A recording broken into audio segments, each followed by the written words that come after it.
Hello दोस्त, मैं शारदा आप सभी का पीसीएस की दुनिया में स्वागत करती हूँ। उम्मीद है आप लोग अच्छे होंगे और अच्छे से पढ़ रहे होंगे। हम लोग करंट अफेयर का सीरीज स्टार्ट किए थे। उसमें कल हम लोगों ने महत्वपूर्ण जो भी एग्ज़ाम के पॉइंट ऑफ व्यू से महत्वपूर्ण है उसको किए थे। ये जो भी करवा रहे हैं, जो हम लोग कर रहे हैं, वो सिर्फ बीपीएससी नहीं, बिहार के जितने एग्ज़ाम हैं उसके लिए, साथ ही अन्य पीसीएस के लिए उतना ही महत्वपूर्ण है। तो चलिए हम लोग स्टार्ट करते हैं। पहला जो हमारा क्वेश्चन है, जलवाहक योजना। तो जलवाहक योजना में पहला इसमें क्वेश्चन पूछ सकता है, ये क्यों शुरू किया गया, इसका उद्देश्य क्या था शुरू करने का। तो इसका उद्देश्य जो है वो है राष्ट्रीय जलमार्ग के माध्यम से कार्गो को ट्रांसपोर्ट करना। इसके दो लाभ होंगे, एक तो ये पर्यावरण दृष्टि से अनुकूल है, दूसरा आर्थिक दृष्टिकोण से अनुकूल है। जैसे जो हम कार्गो का ट्रांसपोर्ट करते हैं वो बाय रोड करते हैं या बाय रेल करते हैं, तो उस दोनों में क्या होता है, चलाने के लिए हमको क्या चाहिए, बिजली। और बिजली कहाँ से आता है, जब हम कोयला को जलाते हैं और उससे फिर इमिशन CO2 होता है, नाइट्रस ऑक्साइड होता है, जो ग्लोबल वार्मिंग और एसिड रेन के लिए जिम्मेदार होता है। और इसका दूसरा क्वेश्चन, अब चलिए आते हैं हम जलवाहक योजना पे। तो पहला हमने देख लिया क्यों शुरू किया गया। दूसरा पूछेगा इसका उद्घाटन किसने किया। तो इसका उद्घाटन केंद्रीय बंदरगाह, जहाज रानी और जलमार्ग मंत्री सर्बानंद सोनोवाल जी के द्वारा किया गया। और उस टाइम वो 3 जहाज को हरी झंडी दिखाए। हालांकि एग्जाम के पॉइंट ऑफ व्यू से उतना इम्पोर्टेंट तो नहीं है, बट कुछ कहा नहीं जा सकता। तो ये जो था वो 3 जहाज का नाम है MV AAI, MV त्रिशूल, MV होमी भाभा। ठीक है, अब ये जो है वो 3 नेशनल वाटरवेज पे शुरू किया गया है। नेशनल वाटरवेज 1, नेशनल वाटरवेज 2 और नेशनल वाटरवेज 16, मतलब गंगा और ब्रह्मपुत्र की सहायक बराक नदी पे।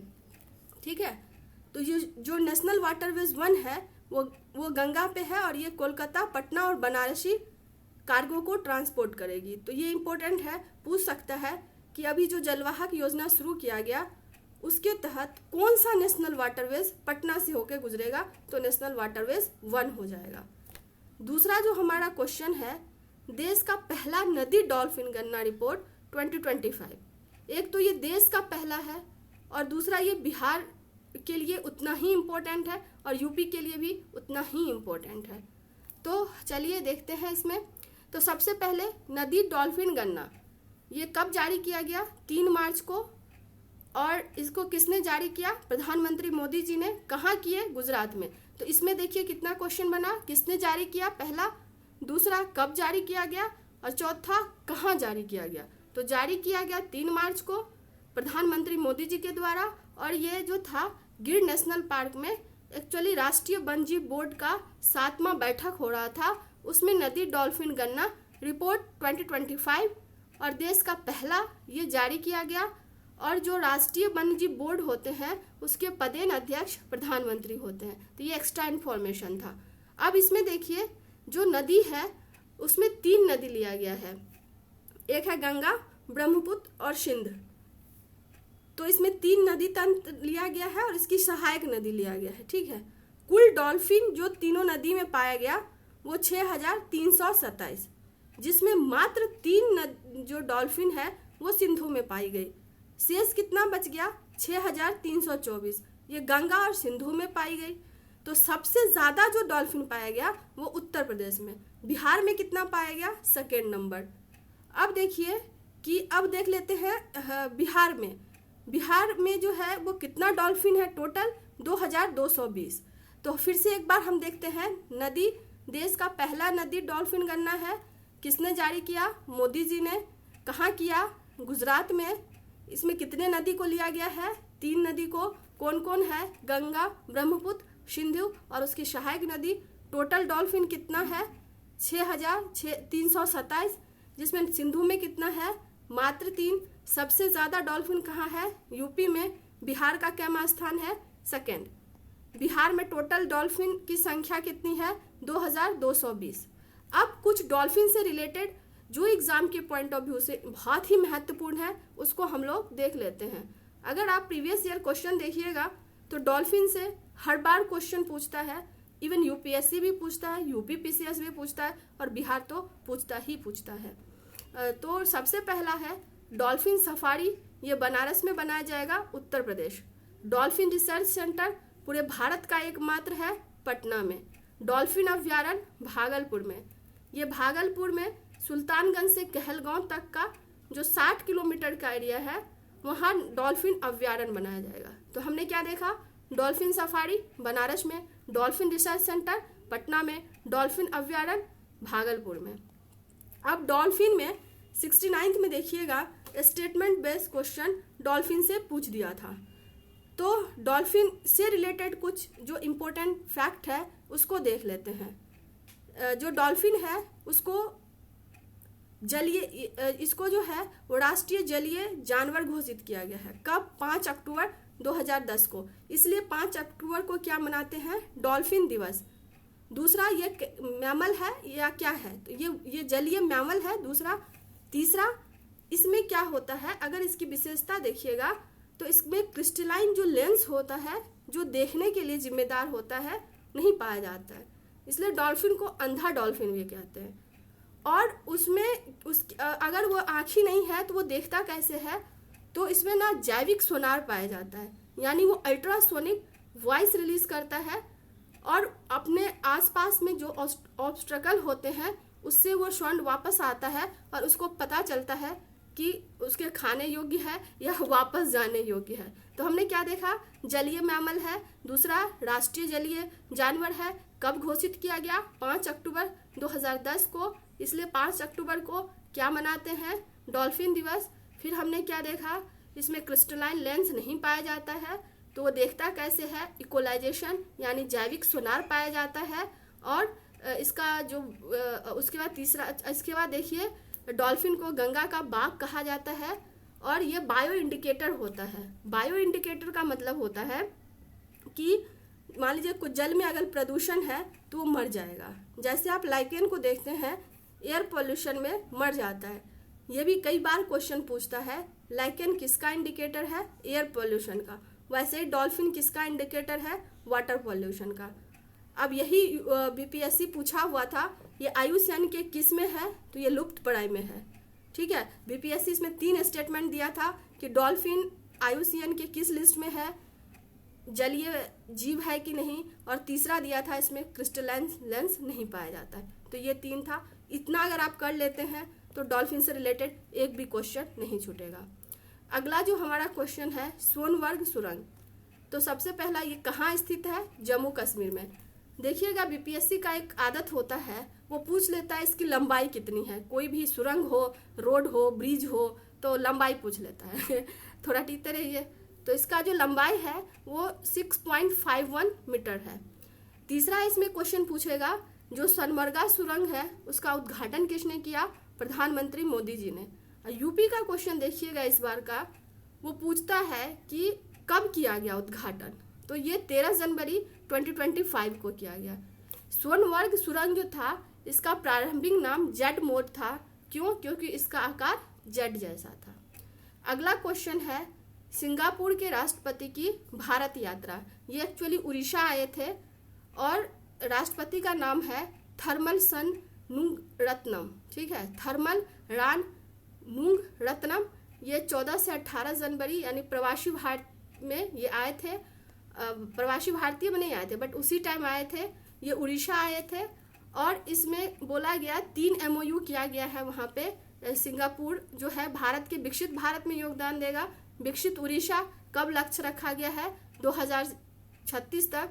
और सिंगापुर के साथ 8 MOU किया गया और उड़ीसा में इसके इतर उड़ीसा में एक नया नगर विकसित करेगा। पूछ देगा जो उड़ीसा में उड़ीसा के राष्ट्रपति की यात्रा के दौरान उन्होंने किस राज्य के एक अन्य शहर बनाने की घोषणा की है, तो वो सिंगापुर हो जाएगा। बस इसमें इससे ज़्यादा कुछ नहीं था। भारत डिजिटल पायलट योजना शुरू करने वाला विश्व का 2nd देश बना है। यहाँ देखिए क्या टर्म है, डिजिटल पायलट योजना। मतलब पायलट के जो लाइसेंस दिए जाते हैं वो अब मैनुअल नहीं दिया जाएगा, डिजिटली दिया जाएगा। जैसे हम लोग जो भारत का राइट टू सर्विस है उसके तहत हम ऑनलाइन करके आवासीय मंगवाते हैं, वैसे ही अब जो पायलट होंगे वो ऑनलाइन अप्लाई करके अपना लाइसेंस प्राप्त कर सकते हैं। तो ऐसा करने वाला भारत कौन सा देश बना है? सेकंड। पहला कौन सा है? चाइना। ये कब शुरू किया गया? 20 फरवरी 2025 को। इसको शुरू किसने किया? नागरिक उड्डयन मंत्री राम मोहन नायडू। किसने शुरू किया? नागरिक उड्डयन मंत्री राम मोहन नायडू ने। इसका उद्देश्य क्या है? जो आपका इलेक्ट्रिक पायलट लाइसेंस है उसकी प्रक्रिया को पारदर्शी बनाना, अधिक सुविधाजनक बनाना, कुशल बनाना और डिजिटल रूप से उसको और भी सक्षम बनाना, क्योंकि हम लोग अब डिजिटल इंडिया को प्रमोट कर रहे हैं। इसलिए है कि हमारे पारदर्शिता आए, काम आसान हो जाए, हर काम, चाहे नागरिक का हो चाहे कोई भी हो। अब अगला जो हमारा क्वेश्चन है, पनडुब्बी मत्स्य 6000। अब ये देखिए, जैसे हमारा गगनयान मिशन है वैसे ही हमारा डीप ओशन मिशन भी है। तो इसके लिए इसके तहत एक योजना शुरू किया गया है, पनडुब्बी मत्स्य 6000। ये किस मंत्रालय का है? पता नहीं क्यों हमको ये लगता है हमेशा की तरह पनडुब्बी मत्स्य 6000, इससे 2 क्वेश्चन पूछ सकता है या स्टेटमेंट वेज। ये किस योजना के तहत शुरू किया गया? एक तो यही है डीप ओशन मिशन, और दूसरा किस मंत्रालय के तहत? ये पृथ्वी एवं विज्ञान मंत्रालय के तहत। इसका जो परीक्षण कहाँ गया? कट्टुपल्ली बंदरगाह पे। और इसके क्या उद्देश्य है? तो इससे जो हमारा महासागर का अन्वेषण है वो उसमें हम लोग एक अग्रणी देश के रूप में उभर सकते हैं। देखिए, एयरपोर्ट से रिलेटेड कुछ इन्फॉर्मेशन है जिसको हमने एक साथ कलेक्ट किया। हालांकि और भी है एयरपोर्ट से रिलेटेड, बट यहाँ पे 3 महत्वपूर्ण जो फैक्ट थे उसको हमने यहाँ पे कलेक्ट किया है। एक तो सबसे सुरक्षा पुरस्कार यानी सेवा क्षेत्र में मिला है मोपा एयरपोर्ट। ये कहाँ पे है? गोवा में। और ये फर्स्ट एयरपोर्ट है जिसको राष्ट्रीय सुरक्षा परिषद सुरक्षा पुरस्कार 2024 से नवाजा गया है। तो पहला यही हो जाएगा, सर्वश्रेष्ठ सुरक्षा पुरस्कार यानी सुरक्षा के लिए सर्वश्रेष्ठ पुरस्कार यानी राष्ट्रीय सुरक्षा परिषद के द्वारा दिया गया है। जो किस एयरपोर्ट को दिया गया है? मोपा एयरपोर्ट, जो कहाँ पे है? गोवा में। दूसरा जो है, देश का पहला जीरो वेस्ट एयरपोर्ट कौन सा है? तो वो है मध्य प्रदेश का अहिल्याबाई होलकर एयरपोर्ट। तीसरा, सौर ऊर्जा से संचालित, पूर्ण रूप से संचालित विश्व का पहला एयरपोर्ट कौन सा है? कोच्चि एयरपोर्ट। तो इसमें से एक कोई रह सकता है एग्जाम में। अगला जो हमारा क्वेश्चन है, विश्व सतत विकास रैंकिंग 2025। विश्व सतत मतलब सस्टेनेबल डेवलपमेंट रैंकिंग। सबसे पहले तो इसको जारी कौन करता है? इस तरह का क्वेश्चन बीपीएससी बहुत बार पूछता है। तो ये जारी करता है संयुक्त राष्ट्र विकास समाधान नेटवर्क। इसमें पहला स्थान किसको मिला है? फिनलैंड को। अंतिम स्थान किसको मिला है? सूडान को। भारत को कैमा स्थान मिला है? 99वां। अब भारत से रिलेटेड कुछ फैक्ट्स देख लेते हैं, क्योंकि कई बार तुलना करने के लिए दे देता है, यानी पिछले वर्ष की तुलना में इस बार भारत का रैंकिंग किस तरह रहा, सुधार हुआ या नीचे की ओर गिर गया, या इसको स्कोर कितना प्राप्त हुआ। तो भारत को जो स्कोर प्राप्त हुआ है वो 67 हुआ है, और भारत पिछले बार की तुलना में इस बार रैंक में सुधार हुआ है। 2024 में 104वां था और 2025 में जिसको रैंक मिला है 99। तो हमने क्या देखा, ये किसके द्वारा जारी किया जाता? दूसरा, पहला स्थान फिनलैंड को है, अंतिम दक्षिण सूडान को है, भारत 99वां स्थान पे है। ग्लोबल लेवलिटी इंडेक्स 2025, यहाँ पे टर्म ही है लेवलिटी मतलब रहने लायक। तो इसको कौन जारी करता है? EIU, economist intelligence unit. तो सबसे पहला क्वेश्चन यही है, ग्लोबल लेवलिटी इंडेक्स 2025 कौन जारी करता है? तो EIU करता है। दूसरा, सबसे रहने योग्य शहर कौन सा है? कोपेनहेगन, जो कहाँ पे है? डेनमार्क में। सेकंड कौन सा है? वियना। और सबसे खराब कौन सा है? दमिश्क। और भारत टॉप 10 शीर्ष रहने वाला जो शहर है उसमें एक भी भारत का नहीं है। तो पूछने के कम ही चांस है, बट हाँ ये पूछ सकता है एक जारी कौन करता है, सबसे रहने योग्य शहर कौन सा है या सबसे खराब कौन सा है। इसके लिए 5 मानक लिए जाते हैं। एक स्थिरता मतलब वहाँ आतंकवाद जैसी कोई घटना तो नहीं घट रही है।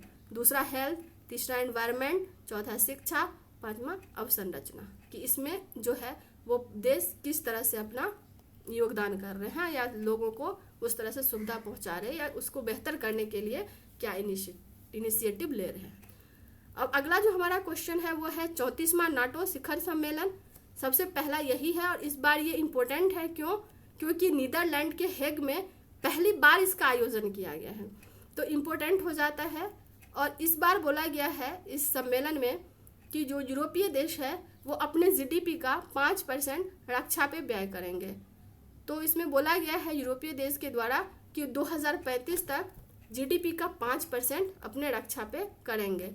और इसका अगला जो सम्मेलन होगा यानी 2025 में वो टर्की में होगा। ठीक है, नाटो से रिलेटेड कुछ फैक्ट्स देख लीजिए। नाटो जो है उसकी स्थापना 1949 में हुई थी शीत युद्ध के दौरान, और इसका उद्देश्य था जो यूएसएसआर था उससे उससे चुनौती से निपट सके। यह एक अंतर सरकारी सैन्य संगठन है, ये ध्यान दीजिएगा। ये एक सैन्य संगठन है और इसमें टोटल जो देश है वर्तमान में 32 हैं। सबसे नया सदस्य जो 32वां बना वो फिनलैंड बना है और स्वीडन बना है, और फिनलैंड जो है 31वां था। और इसमें अमेरिका और यूरोप के देश शामिल हैं। इसका उद्देश्य है सामूहिक रक्षा, मतलब इन 32 देश पे किसी एक पे अगर आक्रमण होता है तो पूरे 32 देश पे आक्रमण माना जाएगा और सभी देश झुंड में जो भी आक्रमण करेगा उसको तबाही मचा देंगे। इसका जो मुख्यालय है ब्रुसेल्स में है, बेल्जियम में। ठीक है, तो नाटो से इतना ही है और भारत इसका सदस्य नहीं है। मिडनाइट हैमर अभियान ये किसके द्वारा चलाया गया था? अमेरिका के पेंटागन के द्वारा। पेंटागन जानते हैं वहाँ का संसद है। और ये क्यों चलाया गया था?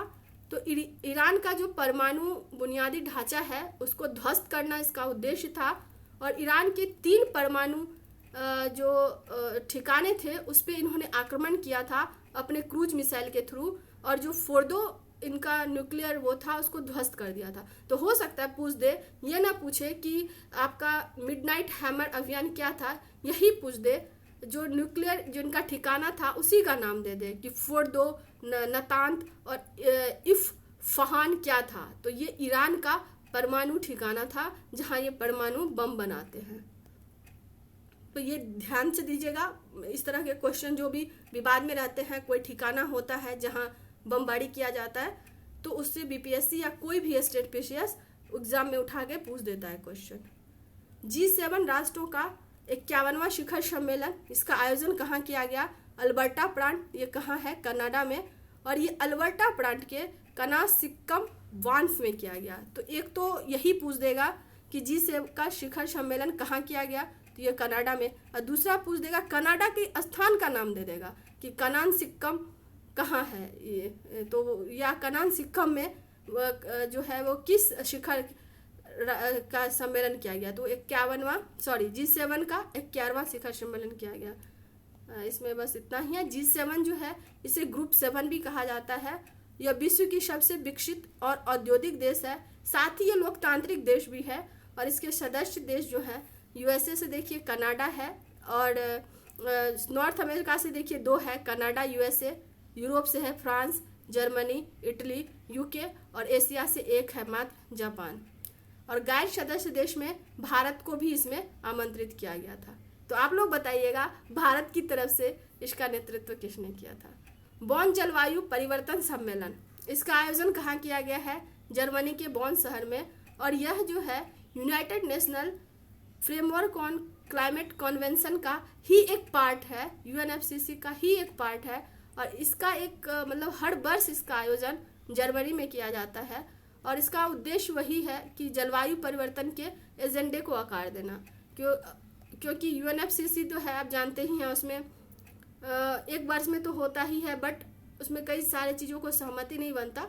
तो उसके लिए एक बॉन पर जलवायु परिवर्तन सम्मेलन का भी आयोजन किया जाता है। रिवाइंड आवर ओशन पहल, ये शुरू किया गया था 24 अप्रैल 2025 को। ये देखिए नाम ही है ओशन पहल। और रिवाइंड आवर मतलब होता है जो सामुदायिक लोग होते हैं, समुद्र के आसपास रहते हैं, उनके द्वारा समुद्र के संरक्षण के लिए उठाया गया कदम है। हालांकि ये पहल कुनमिंग मॉन्ट्रियल वैश्विक बायोडायवर्सिटी सम्मेलन जब हुआ था, कुनमिंग में बायोडायवर्सिटी सम्मेलन, उसी समय ये पहल की शुरुआत की गई थी। और इसके लिए जो है वो वित्तीय सुविधा, उसमें लक्ष्य रखा गया था 30x30, मतलब 30% भूमि, 30% ओशियन, 30% जो इंटरनेशनल हमारा वाटर है उसको संरक्षित करेंगे।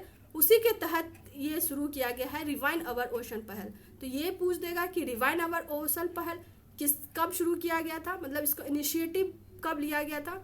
तो वो लिया गया था कुनिंगम में, जब बायोडायवर्सिटी सम्मेलन हुआ था तब, ठीक है। और ये क्या है, ये है समुद्र को रक्षा करने के लिए सामुदायिक भागीदारी। जैसे आप देखते होंगे कटिहार का जो बोगाविल है उसको सामुदायिक लोग के द्वारा उसको संरक्षित किया जा रहा है, मतलब ऐसा करने वाला बिहार का पहला है। तो इसी तरह से ये सामुदायिक लोग के द्वारा जो समुद्र के आसपास है वो उसका संरक्षित करेंगे। शन्ना टावर ये ब्राजील में है और विश्व का सबसे ऊंचा आवासीय इमारत है। इसका ऊंचाई जो है 506 मीटर है। इसका सन्ना नाम इसलिए पड़ा क्योंकि इसको जो डिजाइन तैयार किया गया था वो लालाजी सन्ना के द्वारा किया गया था। न्यूनतम आहार विविधता संकेतक, ये हमको बहुत इंपॉर्टेंट लग रहा है। इसको शुरू किया था यूएन सांख्यिकी आयोग के द्वारा और न्यूनतम आहार विविधता संकेतक को विकसित किया है FAO ने। और इसका उद्देश्य है जो हमारा सस्टेनेबल डेवलपमेंट गोल के 17 लक्ष्य हैं उसका जो सेकेंड है पोषण और गरीबी को, भूखमरी को शून्य करना, उसको प्राप्त करना। और इसको स्वीकार किया गया था यूएन सांख्यिकी आयोग का 56वां सत्र का आयोजन किया गया न्यूयॉर्क में। वहां पे ही न्यूनतम आहार विविधता संकेतक को स्वीकार किया गया था। तो इसमें क्या क्वेश्चन बन सकता है, न्यूनतम आहार विविधता संकेतक किसने शुरू किया, तो यह है यूएन सांख्यिकी आयोग। विकसित किसने किया, FAO ने। इसका उद्देश्य क्या है, सस्टेनेबल डेवलपमेंट सेकेंड, यानी भूखमरी को शून्य करना। और इसको जब स्वीकार किया गया वो न्यूयॉर्क में क्यों, क्योंकि यूएन सांख्यिकी आयोग का जो सत्र था वो न्यूयॉर्क में आयोजित किया गया था।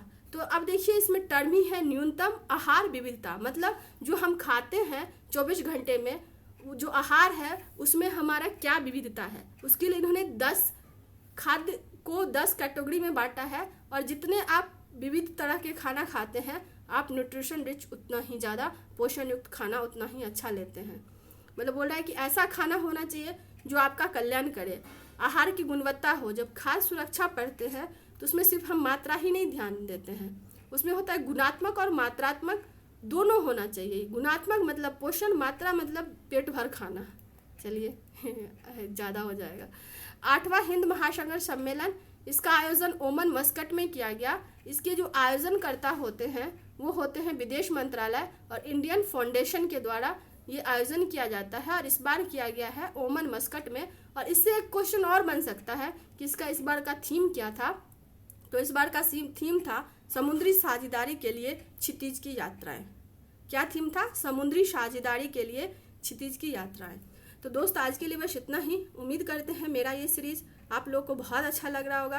प्लीज़ आपको अच्छा लगता है तो मेरे वीडियो को लाइक कर दीजिए, मेरे चैनल को प्लीज़ सब्सक्राइब कर दीजिए ताकि हम भी मोटिवेट होते रहें और आप लोगों के लिए इसी तरह का जो है वो सीरीज लाते रहें। आप लोग अच्छे से पढ़िए, फिर मिलते हैं बहुत जल्द। Thank you so much.